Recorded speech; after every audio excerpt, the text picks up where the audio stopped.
We're looking at Thank the you. markets down about 50 points right now. By the way, GM stock among those on fire today. GM CEO Mary Barra with Jerry Willis today.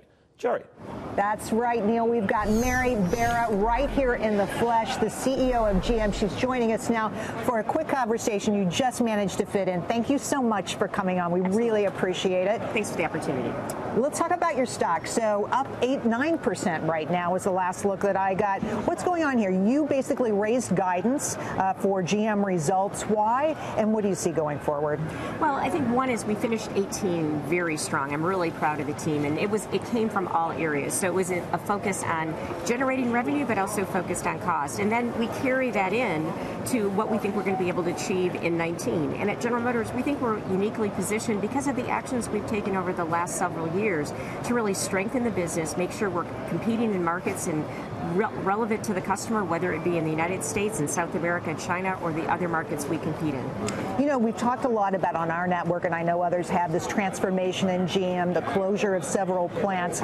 Is that one of the reasons you're able to bump up guidance? And what is that going to mean to GM going forward? Well, I think when we look at, this is a transformation because this is an industry that is undergoing tremendous change. And so when you look at how quickly customers, especially in the United States, have moved from sedans to crossovers, we needed to make adjustments. But we are focused on our team members that are impacted by these decisions. There are 2,700 people that were impacted by these announcements in the United States, or excuse me, 2,800. We have 27 potential job openings for them. We already have 1,500 that have volunteered to go to a new position. 700 of them are already on their way, and about 1,200 are available. They're retirement eligible. So our plan right now is to really work to make sure that each team member, especially those that are part of our hourly team, have know what's going to happen and have options. And when we take steps like this, it's because we need the company to be strong, because we employ 100,000 people in this country alone, and having a strong General Motors that can invest in the future, that's going to be here not just for a few years but for several decades, is our focus. So these are tough decisions. That's why we focus on our people and then focus on the impacted communities. And we'll continue to do that and work with the stakeholders, the local government, the state government, and the federal government to make sure we're doing the right thing. Yeah, you've taken a lot of criticism for the closure of some of these plants, but as you're saying, you're trying to position these people in other plants. I want to talk to you about what's happening on the innovation end. Yes. And big conversation about Cadillac today. It is the tip of the spear in your EV strategy. Explain. Well, Cadillac has a tremendous reputation. It's an iconic brand, and we are working hard to rebuild Cadillac in the United States. I mean, it is an exceptionally strong, growing brand in China, but in the United States, we're really focused on how do we grow that brand. It's by technology and innovation. So it makes perfect sense for Cadillac to be our lead for our next generation all-new EV architecture. And it will be our lead, and it won't just be electrification, but there'll be tremendous technology on the Cadillac that we'll be announcing, along with other vehicles. So our commitment to Cadillac is strong. We'll lead through technology and innovation. So will this allow you to compete directly head-to-head with Tesla, in your view?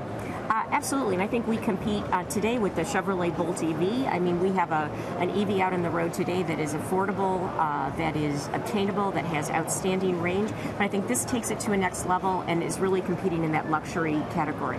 How important is China as a market going forward? Well, we believe over the long term, China has huge potential. We think it's a market that, will be probably in about this 27 million unit range. And just to compare that, we think the United States will be in the low 17 million range. So it's already a large market. We think there's tremendous growth in the Chinese market, that in the next few years, that could be a 30 million unit market. So it's important also because General Motors has a 20-year history there, and we've built strong brands. They love the American brands, our Chevrolet, our Buick, and our Cadillac brands, as well as we also have 2 domestic brands that we're in partnership with. So it's a strong franchise for us, and we're going to, look to see, understand there's issues now. We're very encouraged by the trade talks that are going on. Both sides have said that they're progressing well. So I think that's a good thing. I think it's a good thing for both countries and for the American public. One quick final question. We talked about China. Let's talk about the U.S. How do we see the health of the U.S. consumer right now? You know, we really see the U.S. consumer being very healthy. I mean, it is a strong economy right now. If we can have 19, which we've said will be in the low 17s, that's a large market, huge opportunity. But we're seeing strength with the customer right now. You know, you're seeing that in us being able to have very disciplined incentives, and also seeing our average transaction prices grow. Mary Barra, thank you so much for being with us today. Really appreciate your time. Neil, I'll throw it back to you, my friend.